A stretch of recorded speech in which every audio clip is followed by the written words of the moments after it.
When someone used to want to pay me $5 million for the privilege of shifting the risk entirely from my client to them and taking control of something for 20 years and inflicting their marketing brilliance on me, that made sense. When that $5 million turned into $250,000, then it sort of causes you to ask a question, which is, what are these people bringing to this process that actually entitles them to take something that I have birthed, that I have, not me, but the filmmaker, that has spent a year of my life, my intellectual capital created, and now I'm expected to just hand this over to someone else who has 12 others sitting right behind it to move to if this doesn't work. And it sort of causes you to, if you're a sentient human, to ask that question. It's like, is this the right idea? Is this how I'm going to optimize my film? And that's sort of where we are. So the question is, you know, who you really do need to deconstruct, rather than just your dentist or your parents' friends. Who is the community for this film? How do you get to that community? Do they have a vested interest in seeing this film made? Can you bring them as a support? If you're really methodical about that analysis, you might be surprised how many people at a base you can get to approach through trade organizations, through, you know, like I said, there was organizations of beekeepers. If I wanted to make a film that showed a beekeeper as a hero, why can't you go to them now and say, this could potentially, you know, raise your profile in a way that can benefit you in these ways. Do you want to participate?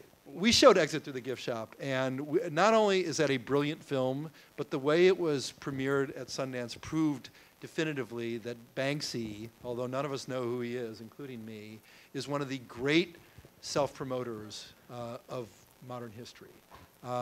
And so when the film screened at Sundance, I mean, I thought this was like... This is what, Sundance 2010? Yeah, I think so. Was it? 2009? It was your Domina year, I don't know. Yeah. And it got a resounding, not super enthusiastic response. And Ruth, who did what she could to legitimize a dubious operation, I would say, what came after us hard.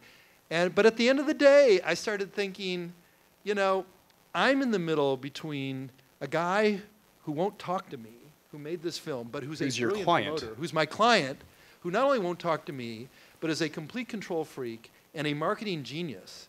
And I'm putting myself in the middle between him and a distributor who also thinks that they're a marketing genius, and he won't talk to them. So this seems like not a smart direction. And so I went to you know, the growing gaggle of billionaires who hang around Sundance and elsewhere, Austin. And one of them was a guy named Ron Burkle, who is a super market magnate. And after I negotiated this deal with him, I knew exactly how he became a billionaire.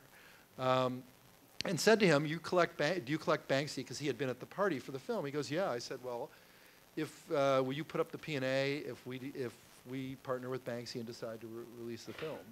Because the fact of the matter is, it was a sort of aha moment where I said, if the distributors don't realize what the opportunity is here, and Banksy wants to do this, and this guy knows, you know, he went to Sundance for 3 days before the festival and hijacked the first half of the festival. And I said, you know, extrapolate that to the actual release of the movie. I mean, we're going to make $300 million, which of course wasn't the case. And we founded this company, PDA, which is, you know, anyway, was meant to sort of show something to distributors that we're not at their mercy. Mm-hmm.